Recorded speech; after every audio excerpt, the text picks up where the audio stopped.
नमस्कार, मैं हूं अनुराधा प्रसाद। आप देख रहे हैं भारत एक सोच, जिसमें मैं बताने की कोशिश कर रही हूं कि हजारों साल से भारत के सामाजिक ताने बाने को किस तरह मजबूत किया गया। लोगों को धर्म और कर्म के धागे में गूंथकर एक ऐसी मजबूत सामाजिक व्यवस्था का निर्माण किया गया जिसमें खुद के बदले दूसरों के लिए जीने का फलसफा सिखाया गया। पिछले एपिसोड में मैं आपको बता चुकी हूँ कि प्राचीन भारत में ब्रह्मचर्य आश्रम में कैसे किसी शिष्य को अनुशासित, विनम्र, संयमी, सरोकारी और संघर्षशील बनाने की ट्रेनिंग दी जाती थी। वर्तमान में बच्चों के पालन पोषण और शिक्षा दीक्षा में कहीं न कहीं इनकी कमी महसूस की जा रही है, जिसके कारण चरित्र निर्माण हाशिए पर जाता दिख रहा है। स्कूल कॉलेज की पढ़ाई के दौरान पर्सनालिटी डेवलपमेंट की कोशिश कम होती जा रही है। इसका असर इंसानी सभ्यता को आगे बढ़ाने के लिए सबसे जरूरी गृहस्थ आश्रम पर दिख रहा है। पारिवारिक रिश्ते दरक रहे हैं। ज्यादातर युवा जिम्मेदारियों से बचने का रास्ता खोज रहे हैं। ऐसे में समझना जरूरी है कि विकसित भारत के लिए किस तरह के संयमी, संतुलित, अनुशासित और सरोकारी गृहस्थ जीवन की जरूरत है। पारिवारिक मूल्यों को स्थापित कर कैसे विकसित भारत के सपने को पूरा किया जा सकता है। सामाजिक ताने बाने में गृहस्थ आश्रम में आती फॉल्ट लाइनों को कहाँ ठीक करने की जरूरत है। ऐसे सभी सवालों के जवाब तलाशने की कोशिश करेंगे अपने स्पेशल शो हम साथ साथ हैं में।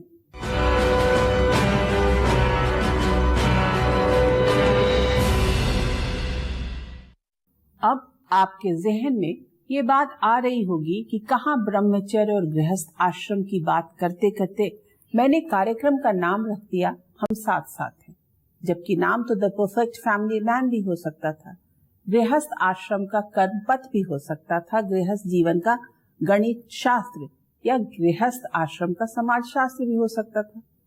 दरअसल भारत की परंपरा में हजारों साल से सर्वे भवन्तु सुखिनः, सर्वे सन्तु निरामया और वसुधैव कुटुम्बकम की सोच रही है। समाज को, गांव को, शहर को, पूरी दुनिया को एक परिवार की तरह देखा गया है। भारतीय गृहस्थ सिर्फ अपनी समृद्धि के लिए जिम्मेदार नहीं होता है, पूरी दुनिया की खुशहाली के लिए योगदान देना भी उसका परम कर्तव्य है। भारतीय परंपरा की आश्रम व्यवस्था में सबसे अहम गृहस्थ आश्रम को माना गया है।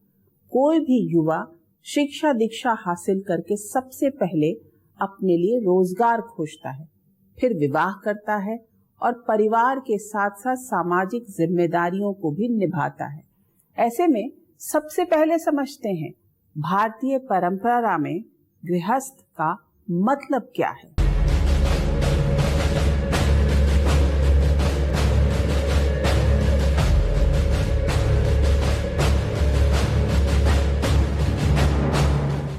भारतीय परंपरा में गृहस्थ का मतलब है एक दूसरे के प्रति समर्पण, एक दूसरे के लिए त्याग की भावना, एक दूसरे की पसंद नापसंद की कद्र, परिवार में विपरीत स्वभाव के सदस्यों को भी साथ लेकर चलने का हुनर, छोटे बड़े फैसलों में सबकी भागीदारी।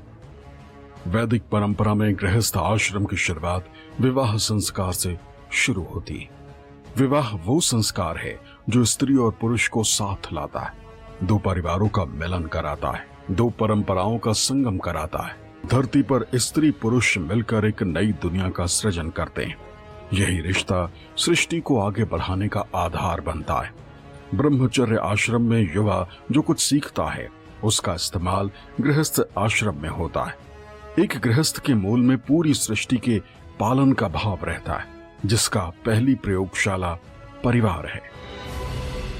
इस कुटुंब को कैसे कोई चला सकता है, उसके लिए प्राथमिक प्रयोगशाला परिवार है। परिवार का कैसे बनता है?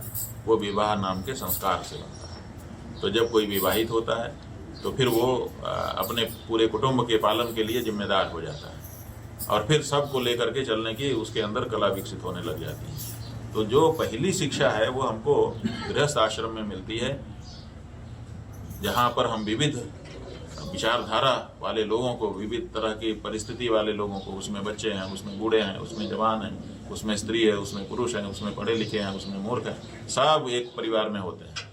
लेकिन मुखिया उन सबको लेकर के चल देता है। तो उसको पहली ट्रेनिंग कहाँ से मिलती है? उसी परिवार से मिलती है।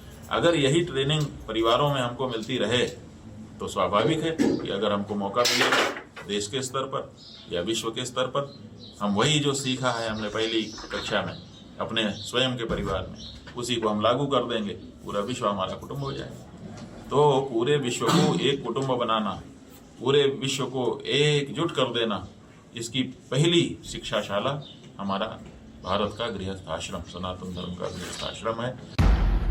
भारत के सामाजिक ताने बाने में परिवार एक ऐसी संस्था है जिसके सभी सदस्य एक दूसरे के साथ सुख दुख साझा करते हैं, एक दूसरे की बेहतरी में सहयोग करते हैं, एक दूसरे के प्रति जिम्मेदारी का हर पल एहसास होता है और सामूहिक रूप से फैसला परिवार की ताकत रही है। ऐसे में लोकतंत्र का बीज भी परिवार के बीच से ही निकला। पश्चिम की समानता यानी इक्वालिटी और जेंडर इक्वालिटी से कहीं बहुत आगे का दर्शन भारत की परिवार परंपरा से निकला है, जिसमें पत्नी अर्धांगिनी यानी आधा अंग माना गया है। धन्यो गृहस्थ आश्रम, सबसे बड़ा कोई आश्रम है वो गृहस्थ आश्रम है। शास्त्रों में भी उसकी बड़ी प्रशंसा की है, क्योंकि गृहस्थ आश्रम से ही सारे आश्रम चलते हैं, चाहे वो ब्रह्मचर्य आश्रम हो, चाहे वो वानप्रस्थ हो या संन्यास आश्रम हो। गृहस्थ मजबूत, जड़ें मजबूत तो सब मजबूत, ठीक है ना। तो ग्रह में रहकर जो स्थित होकर पूरे समाज की सेवा करे वही गृहस्थ आश्रम है। और गृहस्थ आश्रम में जितनी पवित्रता होगी, जितनी दिव्यता होगी, जितनी साधना होगी, संतान भी उसी तरह से होगी। वैदिक परंपरा में विवाह दो शरीरों का मिलन नहीं बल्कि दो आत्माओं का दिव्य बंधन माना गया है, जिसका मकसद सिर्फ संतान पैदा करना नहीं बल्कि सहयोग, प्रेम, सेवा और समाज निर्माण भी है। वैदिक परंपरा में गृहस्थ जीवन के 4 मुख्य उद्देश्य बताए गए हैं। पहला, धर्म यानी समाज में रहने लायक आचरण करना। दूसरा, अर्थ यानी परिवार के भरण पोषण और समाज में दूसरों की मदद के लिए कमाना। तीसरा, काम यानी विवाह के जरिए परिवार बढ़ाना और इच्छाओं की पूर्ति करना। चौथा, मोक्ष यानी जीवन में संतुष्टि और आध्यात्मिक शांति हासिल करना।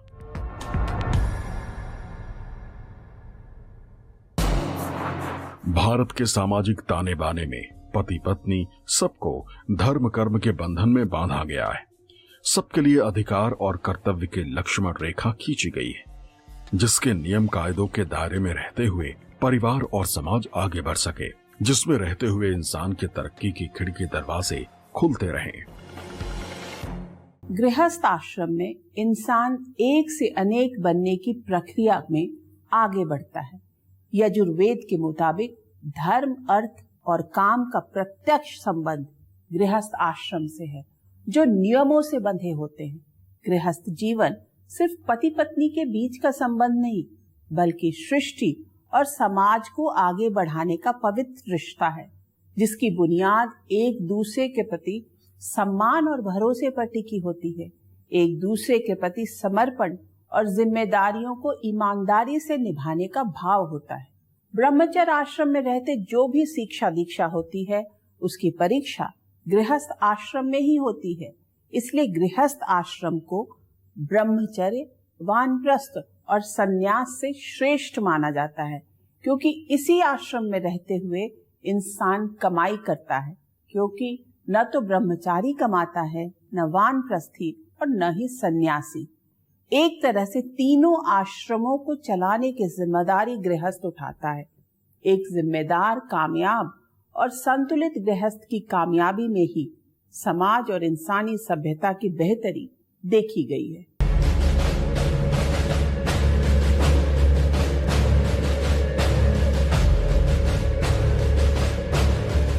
इंजीनियरिंग की मोटी मोटी किताबों को पढ़कर भारी भरकम पैकेज वाली नौकरी मिल जाती है। IIM से डिग्री के बाद कैंपस सिलेक्शन हो जाता है। स्कूल कॉलेज से पास आउट के बाद अपनी क्षमता और कौशल के हिसाब से नौकरी हासिल करना गृहस्थ आश्रम में एंट्री की पहली शर्त है। जिस तरह नौकरी में बने रहने या तरक्की के लिए प्रोफेशनल स्किल्स अपडेट करना पड़ता है। ठीक उसी तरह से परिवार को चलाने के लिए भी खास तरह के स्किल की जरूरत पड़ती है। भारत में पुरुषार्थ या जीवन की पूर्णता 4 स्तंभों पर खड़ी है: धर्म, अर्थ, काम और मोक्ष। गृहस्थ आश्रम एक ऐसी खुली प्रयोगशाला है जिसमें पढ़ना पढ़ाना, सुनना सुनाना, समझना समझाना, सीखना सिखाना, जीवन की सभी क्रियाएं साथ साथ चलती हैं। इसमें भोग भी है और त्याग भी, इसमें स्वार्थ भी है तो दूसरों के लिए हमेशा कुछ करने का भाव भी। दरअसल सत्यनिष्ठा, संयम और संतुलन की पटरी पर गृहस्थ आश्रम की गाड़ी लक्ष्य की ओर बढ़ती है। जो जीवन मूल्य थे कि हमारा एक आदर्श है, एक उच्चतम आदर्श है, हम सच बोलेंगे या हम सच्चाई के रास्ते पर चलेंगे, हम किसी से रिश्ता निभाएंगे, इन सब चीज़ों का कोई मूल्य नहीं रह गया है। अब केवल बस इतना है कि हमको एक इंसान की तरह रहना है, नौकरी करना है, पैसा कमाना है, जीना और अपने लिए जीना है। अच्छा गृहस्थ बनने के लिए कोई भी व्यक्ति अगर अच्छा गृहस्थ बनता है तो उसको अपने माता पिता के लिए, अपने भाई बहन के लिए, अपने उन तमाम रिश्तों के लिए त्याग करना पड़ता है, जो आज के समाज में नहीं है। ब्रह्मचर्य आश्रम का मकसद मूल रहा है समाज के लिए कुशल गृहस्थ तैयार करना। ऐसे में सफल गृहस्थ जीवन के लिए कुछ छात्रों में खास गुणों को ब्रह्मचर्य यानी पढ़ाई लिखाई के दौरान विकसित कराने की कोशिश होती रही है, जिसमें शामिल है समर्पण। इसमें पति पत्नी का एक दूसरे के प्रति समर्पित होना बहुत जरूरी है। इसके लिए पारदर्शिता, विश्वास बहुत जरूरी है। संयम, दाम्पत्य जीवन के लिए काम, क्रोध, लोभ, मोह, अहंकार पर कंट्रोल लिए बिना खुशहाल गृहस्थी असंभव है। सामूहिक निर्णय, परिवार से जुड़े फैसले जब पति पत्नी मिलकर लेंगे तभी गृहस्थी में मेरा तेरा की जगह हमारा का भाव बना रहेगा। आर्थिक संतुलन, आज की तारीख में ज्यादातर परिवारों में बिखराव की वजह कमाई कम और खर्चा अधिक है। कमाई से अधिक खर्च की प्रवृत्ति घर में तनाव बढ़ा रही है। संवेदनशील होना, इससे परिवार के सदस्यों को लगता है कि भावनाओं की कद्र हो रही है। अगर गृहस्थी से संवेदना को हटा दिया जाए तो परिवार में मनमुटाव के लिए जगह पैदा होने लगती है। गृहस्थ लोगों का बहुत बड़ी जिम्मेदारी है कि वो बैलेंस करके चले, और बैलेंस करने का तरीका यही है कि छोटी छोटी भावनाओं का ख्याल रखें। ऐसे लोगों के चक्कर में ना पड़े जो कहते हैं इससे क्या होगा, उससे क्या होगा। होता है, अगर कोई आदमी किसी को खाना पूछ देता है और वो बैठ के खाना खिला देता है तो इससे बहुत फ़र्क पड़ता है। कोई आदमी किसी को एक दिन इनकार कर देता है या कोई किसी को तल्ख आवाज़ में बात कर लेता है तो फ़र्क पड़ता है, उसका मन खराब हो जाता है, और जब मन खराब होता है तो तकलीफ में आता है। तो तकलीफ न दे करके छोटी छोटी खुशियों में अगर हम पार्टिसिपेट करें एक दूसरे के साथ, पति पत्नी के साथ, भाई बहन के साथ, माता पिता के साथ, तो देखिए वही जीवन बहुत ही खूबसूरत हो जाता है। एक कुशल गृहस्थ सबको साथ लेकर चलने की कला में निपुण होता है। चुनौतियों से घबराता नहीं, धैर्य, संयम और सूझबूझ के साथ सांसारिक जिम्मेदारियों को निभाता है। कुशल गृहस्थ एक योगी की तरह ही जिंदगी जीता है। संयम में भोग उसकी जिंदगी का फलसफा है। गृहस्थ आश्रम में प्रवेश करने के साथ ही इंसान सिर्फ खुद के लिए नहीं, अनेक के लिए जीने लगता है। एक इंसान की जिंदगी में 25 से 50 साल की उम्र को सबसे ऊर्जावान माना जाता है। इंसान की शारीरिक और मानसिक क्षमता चरम पर होती है। वो अपना सर्वश्रेष्ठ खुद की तरक्की, परिवार की प्रति जिम्मेदारियों को निभाने और समाज की बेहतरी के लिए दे सकता है। सांसारिक चुनौतियों से निपटने में महिला हर कदम पर अर्धांगिनी की भूमिका में खड़ी रहती है। दुर्गा सप्तशती में कहा गया है, या देवी सर्वभूतेषु मातृरूपेण संस्थिता, यानी स्त्री मातृ स्वरूपा होती है जो परिवार और समाज को शक्ति और ऊर्जा प्रदान करती है। ऋग्वेद में कहा गया है कि सभी को एकजुट होकर समान विचारों के साथ आगे बढ़ना चाहिए। अथर्ववेद के मुताबिक जहाँ प्रेम और संतोष हो वही सच्चा गृहस्थ जीवन है। लेकिन हाल के वर्षों में तेजी से बदलती दुनिया में गृहस्थ आश्रम में पति पत्नी के रिश्तों में हम की जगह मैं हावी होता जा रहा है, जिससे भारत जैसे देश में भी तलाक के मामले तेजी से बढ़ रहे हैं। परिवार जैसी संस्थाएं कमजोर पड़ने लगी हैं। धैर्य, संयम और सहनशीलता तीनों की गृहस्थों में कमी महसूस की जा रही है। पति पत्नी के बीच तलाक की नौबत कहीं बच्चे की जिम्मेदारी संभालने के नाम पर आ रही है, तो कहीं बुजुर्ग माता पिता की जिम्मेदारी उठाने के मुद्दे पर, तो कहीं एक्स्ट्रा मैरिटल अफेयर की वजह से it's my life it's my style वाली सोच ने गृहस्थ आश्रम में रिश्तों को रास्तों पर ला दिया है। इसमें विवाह जैसे पवित्र संस्था को भी कॉन्ट्रैक्ट की तरह देखने की सोच आगे बढ़ रही है। सामाजिक जिम्मेदारियों से बचने के लिए लिव इन रिलेशनशिप जैसे रास्ते को चुनने में भी हिचक नहीं हो रही। भारत में पति पत्नी का रिश्ता 7 जन्मों का माना जाता है, लेकिन पिछले कुछ वर्षों में हमारे देश के भीतर भी तलाक के मामलों में तेजी आई है। पति पत्नी के रिश्तों में अविश्वास और मेरा तेरा की भावना जगह बनाने लगी है। ये विवाह एक संस्कार है, विवाह कोई कॉन्ट्रैक्ट नहीं है, MOU किया और फिर तोड़ लिया। संस्कार कोई नियम नहीं है, संस्कार तो मर्यादा है, पवित्रता है, जीवन की नींव है। उस नींव को कमजोर करने के लिए आज नई नई चीजें आ गई हैं। शादी ब्याह में जो पाश्चात्य संस्कृति को लोगों ने अपनाना शुरू किया, इससे मानसिक अवस्था बदल गई लोगों की। पहले था कि सही बार शादी हो गया तो 7 जन्म में चलेगा, लेकिन अब क्या होगा कि अब तलाक के भी मामले बढ़ रहे हैं, संबंध विच्छेदन के भी मामले बढ़ रहे हैं। और कारण यही है कि लोग ये मान करके चलते हैं कि जिससे हमारा विवाह, वो तो ठीक रहे, हम ठीक रहे चाहे ना रहे, हम उसका ध्यान दें चाहे ना दें, लेकिन ये बहुत लंबे समय तक नहीं चल सकता है। ये परिवार में दोनों व्यक्तियों को, जो भी आपस में रिश्ते बनाते हैं, उनको एक दूसरे का ख्याल रखना पड़ेगा। समाज शास्त्रियों की सोच है कि रिश्तों को लेकर नजरिए में बदलाव की एक बड़ी वजह अर्थ यानी पैसा भी है। समाज के बड़े वर्ग के जहन में ये बात बैठती जा रही है कि अगर पैसा रहेगा तो सुख सुविधा की सभी चीजें जुटाई जा सकती हैं। ऐसे में युवा पीढ़ी की प्राथमिकता सूची में पैसा कमाना ऊपर और रिश्तों को निभाना नीचे होता जा रहा है। जो छोटे छोटे मूल्य हैं, छोटे छोटे इंटरेस्ट हैं, उसमें समाज बढ़ता चला जा रहा है। और विशेषकर जो आज का युवा है, जिसके लिए चुनौतियों का अंबार है, अगर वो चुनौती का सामना नहीं करेगा तो वो जी नहीं पाएगा, और इसलिए वो अकेला इंडिविजुअलिज्म की तरफ बढ़ गया है। तो इसको हम तोड़ सकते हैं, इसका हम ऑल्टरनेटिव दे सकते हैं। भारतीय परंपरा में विवाह सिर्फ लड़का लड़की का मिलन नहीं, 2 परिवार, 2 परंपराओं, 2 जगह, 2 समाजों का जुड़ाव था, जिसमें मेरा तेरा नहीं हम का भाव था। आपस में मिलजुल कर समस्याओं से जूझने की सोच थी। लेकिन आर्थिक तरक्की की ओर तेजी से कदमताल करती दुनिया में संयुक्त परिवार टूट रहे हैं। एकल यानी छोटे परिवारों की संख्या दिन दूनी रात चौगुनी बढ़ी है। पति पत्नी के रिश्ते में आया दहेज, पति पत्नी के रिश्ते में आया शक, पति पत्नी के रिश्ते में आया स्वार्थ, पति पत्नी के रिश्ते में आया जो मानवीय मूल्यों का क्षरण, सांस्कृतिक मूल्यों का क्षरण, इससे रिश्ते खराब होते चले गए। तो पूरे गृहस्थ व्यवस्था जो है वो डवाडोल हो गई, क्योंकि आपस में एक दूसरे का भरोसा नहीं रहा। और एक दूसरे का भरोसा हो भी कैसे? हर व्यक्ति एक दूसरे से झूठ बोल करके ये मान करके चलता है कि हम इनसे झूठ बोल लें और झूठ बोल करके हम रिश्तों की बुनियाद रखें। तो जहाँ पर इस तरह की बात आएगी, जहाँ पर रिश्तों में इस तरह के छल कपट भेदभाव इस तरह की बात आने लगेगी, कटुता आएगी, संबंध खराब होने लगेंगे, तो वो रिश्ता चल नहीं सकता। इसलिए गृहस्थ जीवन की चूल्हे हिल चुकी हैं। महानगरों में खर्च चलाने के लिए ज्यादातर पति पत्नी दोनों को ही नौकरी करनी पड़ती है। घर से बाहर तक की जिम्मेदारियों को संभालने की प्रक्रिया में कई मोर्चों पर चुनौतियों का सामना करना पड़ता है। तनाव और खिंचाव भी पैदा होता है।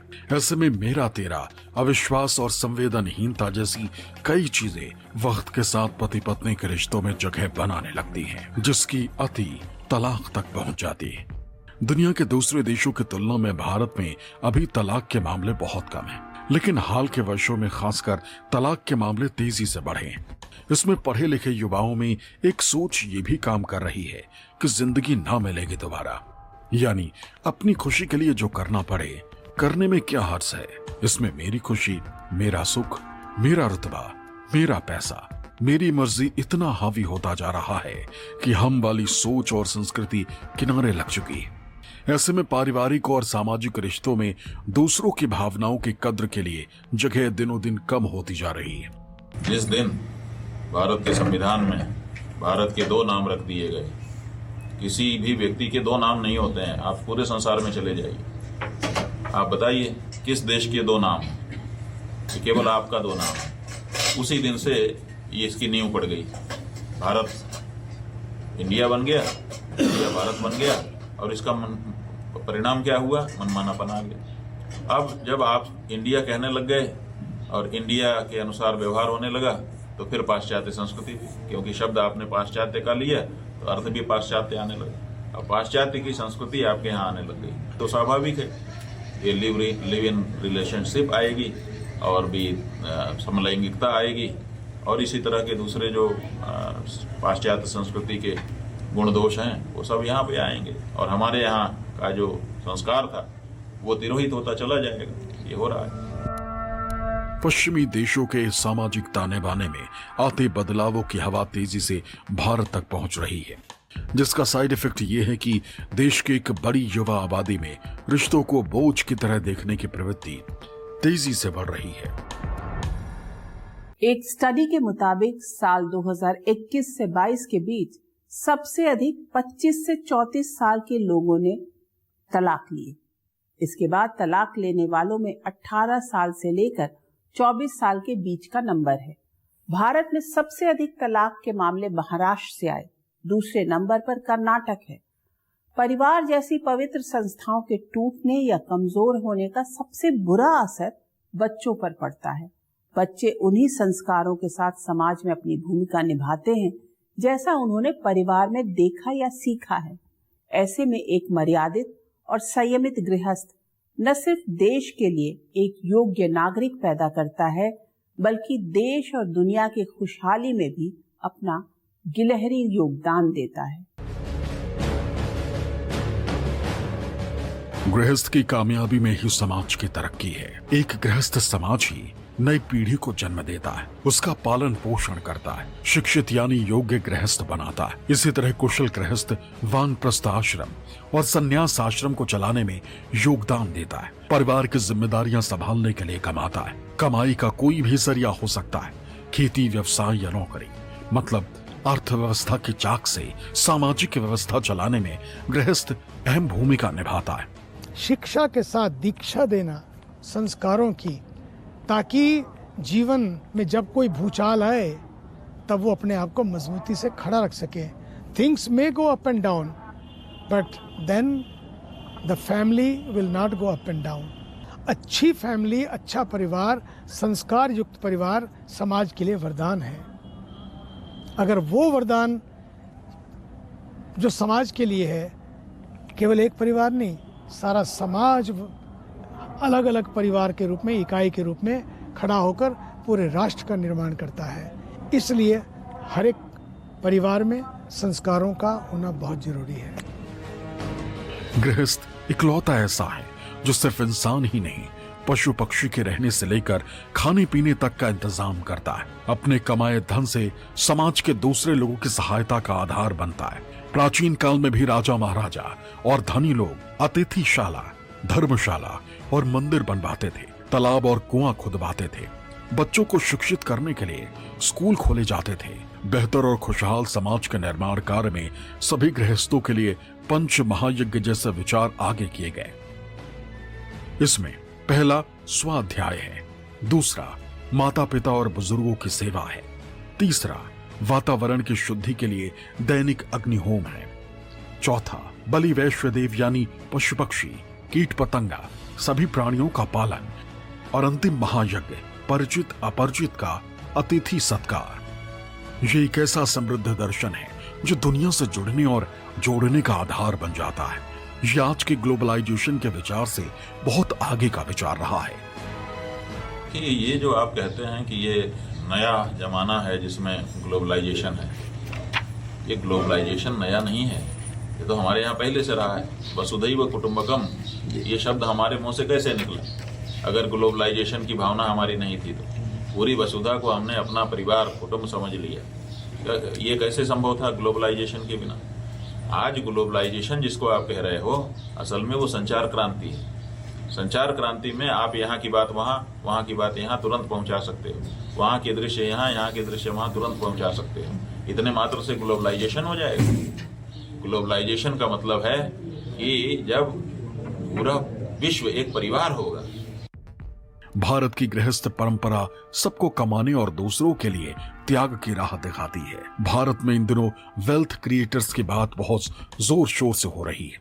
ये वेल्थ क्रिएटर गृहस्थ ही तो हैं जो अपनी कमाई से इनकम टैक्स देते हैं, खरीदारी और सेवाओं पर जीएसटी देते हैं, जो बच्चों को पढ़ाई लिखाई के लिए स्कूल कॉलेज भेजते हैं, doctor, engineer, scientist, bureaucrat, professor, politician, actor, director तैयार करते हैं।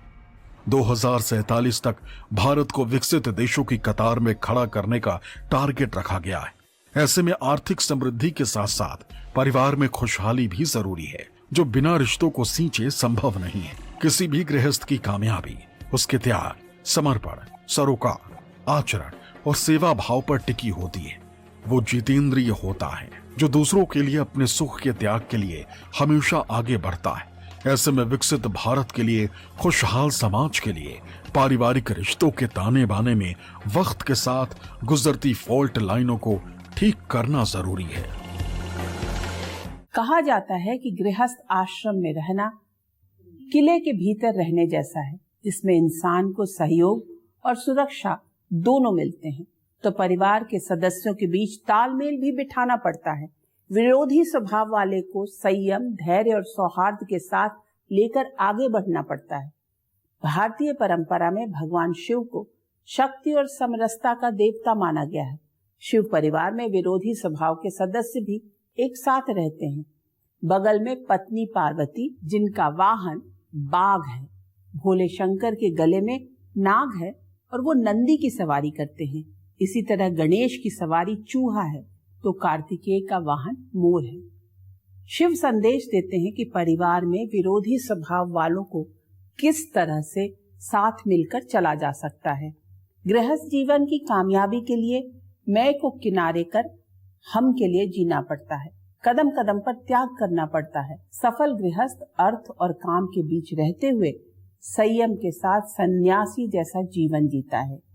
त्रेता युग के मर्यादा पुरुषोत्तम श्री राम का जीवन भी यही संदेश देता है और आधुनिक युग में महात्मा गांधी भी कुछ इसी तरह का रास्ता दिखा गए।